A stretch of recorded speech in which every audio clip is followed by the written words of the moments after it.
শীতের শুরুতে একটা দারুণ সুন্দর পিঠের রেসিপি আজকে শেয়ার করব। অলরেডি আমি শর্ট ভিডিওতে এটা শেয়ার করেছি, বাট আজকে ডিটেলে শেয়ার করব। তোমাদেরকে নিতে হবে এই উপকরণগুলো, যার জন্য নিতে হবে একটু ময়দা, তারপর একটু নুন, ফ্রুট কালার, দুধ, কালো জিরে আর চিনি, আর এছাড়া নিতে হবে কনডেন্স মিল্ক আর নারকেল। নাড়ু তৈরি করার জন্য যেমন করে আমরা রেডি করি ওইভাবে কিন্তু আমি নাড়ুটাকে অলরেডি রেডি করে রেখে দিয়েছি। তো এই হচ্ছে আমার টোটাল উপকরণ। বেশি হাবিজাবি জিনিসপত্র একেবারেই প্রয়োজন নেই, আর চালের গুঁড়ো কিন্তু প্রয়োজন নেই। আর এই যে ফ্রুট কালারটা দেখছো, এটা তোমরা ব্লিঙ্কিটে পেয়ে যাবে 35 রুপিস। আমি রেড কালারটা পেয়েছি তাই রেড কালারটা নিয়েছি। ফ্রুট কালার সবসময় ব্র্যান্ডেড এবং ভালো কোয়ালিটির নেওয়াটা কিন্তু জরুরি। আমি ব্লিঙ্কিট থেকে নিয়েছি, তোমরা যে কোনো দোকান থেকে নিয়ে নিতে পারবে। আর দেখো, এবার আমি ময়দাটাকে প্রিপেয়ার করছি। ময়দাটার মধ্যে কিন্তু আমি শুধুমাত্র একটু লবণ দিয়েছি, কালো জিরে দিয়েছি। যেমন করে লুচির ময়ান তৈরি হয় এক্স্যাক্টলি ওইভাবে তোমাকে ময়ানটা মাখতে হবে। দুভাবে আমি এটাকে পার্ট করে ভেঙে নেব। একটা পিওর হোয়াইট থাকবে, আর একটার মধ্যে আমি কালার অ্যাড করব। যেহেতু আমি দামি কালার দিয়েই বানাবো বলে আমি অনেকগুলো কালার অপশান ভেবে রেখেছিলাম, বাট যেহেতু আমি মার্কেটে একটা কালারই, ব্লিঙ্কিটে একটাই অ্যাভেলেবেল ছিল, রেড কালার, তো সেই জন্য কিন্তু এই ফুড কালারটাই কিন্তু আমি নিয়েছি। তোমরা এছাড়া বারাসাতের আপনা মার্ট বলে যে জায়গাটা আছে সেখান থেকে সেম ব্র্যান্ডের কিন্তু ফ্রুট কালার নিয়ে নিতে পারো। এবার দেখো, দুটো ডো আমার পাশাপাশি রেডি হয়ে গেছে, একটা রেড আর একটা হচ্ছে হোয়াইট কালার। দুটোর যেগুলো হয় না, যে রুটি করার জন্য যে গোল গোল যেগুলো আমরা লেচি কেটে রাখি, ওই লেচিগুলো কিন্তু একদম রুটির মতো লেচি হবে, বড় বড়, যাতে এটাকে যখন আমি বেলবো সেটার থিকনেসটা যেন একটু মোটা থাকে। একদম ছোট করে কিন্তু বেলা যাবে না। দেখতেই পাচ্ছ আমার ডোটা ঠিক কতটা, মানে আমার লেচিগুলো ঠিক কতটা বড় ছিল। এবং এটাকে আমি রেড কালারটা আগে তৈরি করে নেবো, তারপর হোয়াইট কালারটা বানাবো। তো এটার কালারটা কিন্তু একেবারেই স্প্রেড করিনি, তোমরা আগে যখন রেসিপি দেখবে তখন আমি তোমাদের এক্সপ্লেন করে দেবো। তো এটা লেচিটা বেলার পর সাইড থেকে এইগুলোকে এইভাবে কেটে দিতে হবে।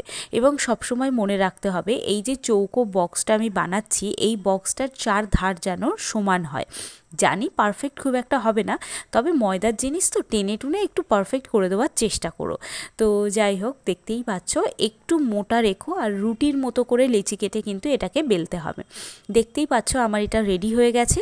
এইবার দুটো করে মানে ওপরের দিক থেকে একবার করে এরকম ভাঁজ করে দিতে হবে, এবং নিচ থেকে আবার সেম প্রসেসে এটাকে ভাঁজ করতে হবে। দেখবে যেন দুটো ধার যখন ভাঁজ করছো তখন সেটা যেন সমান সমান হয়, নয়তো যে ডিজাইনটা তোমরা দেখতে পাচ্ছ সেই ডিজাইনটা কিন্তু আসবে না। এটাই এর মেন উপকরণ। এবং দেখো, তোমরা নিজেরা যেহেতু বাড়িতে খাবে, তো তোমরা এরকমই শেপ দিতে হবে তার কোনো মানে নেই। এবার ওইটা করে আমি উল্টে দিয়েছি, দিয়ে এর মধ্যে ওই যে নারকেলের পুরটা ছিল, ওই নারকেলের ছাই যেটাকে আমরা বলি নাড়ু বানানোর জন্য যেভাবে আমরা রেডি করি, ঠিক ওই প্রসেসে রেডি করে নেবে। ওর ছোট্ট একটা গোলা, খুব অল্প পরিমাণ নারকেল লাগবে, আমার তো একটা নারকেলের হাফও ইউজ হয়নি।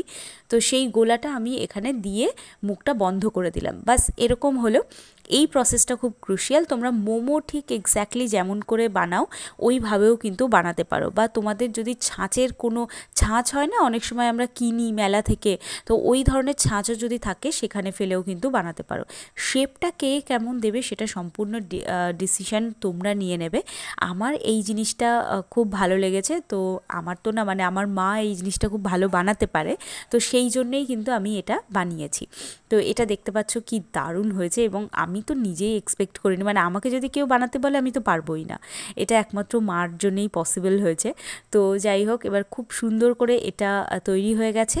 এবার আমি এটাকে ধারগুলো ভালো করে চেপে দিতে হবে, তার কারণ যাতে যখন আমি এটাকে স্টিম করব তখন যাতে এটা ফেটে না বেরিয়ে যায়। তো দেখতে পাচ্ছ এইভাবে আস্তে আস্তে পাপড়িগুলোকে ছাড়িয়ে নিতে হবে। খুব বেশি তেল দিয়ে লুচি করার জন্য যেমন একদম বেশি নরম করে ফেলো, ঠিক সেরকম কিন্তু ময়দাটা মাখবে না। আর ময়দা মেখে কিন্তু ফ্রিজে রাখবে না, টাটকা জিনিসই করবে। ফ্রিজে রাখা ময়দা কিন্তু এরকম শেপ তোমাদের দিতে পারবে না। তো এবার দেখো, এই তৈরি হয়ে গেছে আমার ফুলগুলো। আমি ধারগুলো একটু প্রদীপের মতো করে টেনে টেনে দিচ্ছি যাতে এটা আরও সুন্দর করে হয়। দারুণ সুন্দর হয়েছিল। এবং দেখো, এই মুহূর্তে কালারটা ঠিকঠাক আসছে না, মানে কালারটা দেখে মনে হচ্ছে খুব ফেড কালার হয়ে গেছে, বাট তোমরা স্ক্রিনে যেটা দেখতে পাচ্ছ সেটা মানে একদম অরিজিনাল ওরকম, আমি কোনো রকম ফিল্টার ব্যবহার করিনি ছবিটা তোলার সময়, যেমন থাম্বনেলে কালার দেখেছো ঠিক সেরকম। আর এই সাদা সাদাগুলো হলো ভাঙা কাজু, মানে একটা কাজুকে 4 ভাগ করে নিয়েছি, সেইটাই ওর উপরে দিয়ে দিয়েছি।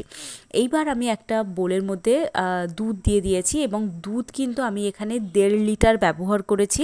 1.5 লিটার দুধকে আমাকে টোটাল ওই 500 মানে হাফ লিটারে নিয়ে আসতে হবে, ঠিক আছে?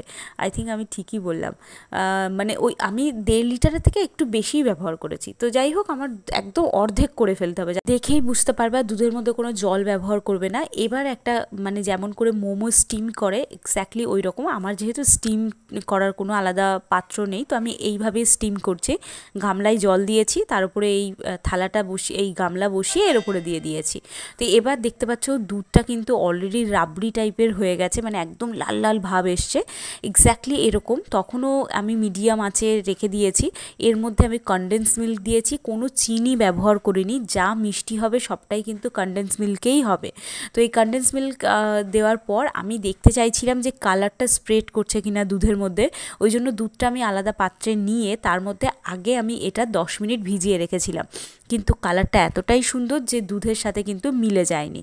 বা অন্যান্য যে লোকাল মার্কেটে 10 টাকার যে প্যাকেটের কালারগুলো আসে, ওগুলো আমি ইউজ করে দেখেছি, হাতেটাতে কালারটা উঠতে চায় না। বাট এই কালারটা আমাদের হাতে অনেকবার লেগেছে, মা ময়দা মাখিয়েছে যখন, মায়ের হাতেও লেগেছিল, বাট এটা কিন্তু স্প্রেড করেনি। তো তোমরা নিশ্চিন্তে ব্যবহার করতে পারো, কালারটা পুরোপুরি সেফ। আর এখানে আমি সাদা রঙেরও বানিয়েছিলাম এই ফুলগুলো, তো সাদা রঙটাও দিয়েছি, যেটা স্টিম করার পর অনেকটা একটু লাল লাল টাইপের হয়ে এসছে, তবে খুব সুন্দর ছিল। ময়দা বলে কিন্তু একদম চিটের মতো হয়ে যায়নি। এবার আমি যখন দেখলাম কালারটা স্প্রেড করছে না, তখন এটা আবার গামলায় করে আর একবার বয়েল করে নিলাম, নিয়ে আমার রেডি হয়ে গেল। এটার নাম কি দেবে তোমরা দাও, কিন্তু আমি তো মানে জাস্ট খেয়ে এটা অসাধারণ লেগেছিল। তোমরা ডেফিনেটলি বাড়িতে ট্রাই করতে পারো, অল্প সুগারে কিন্তু এটা কমপ্লিট হয়ে যাবে।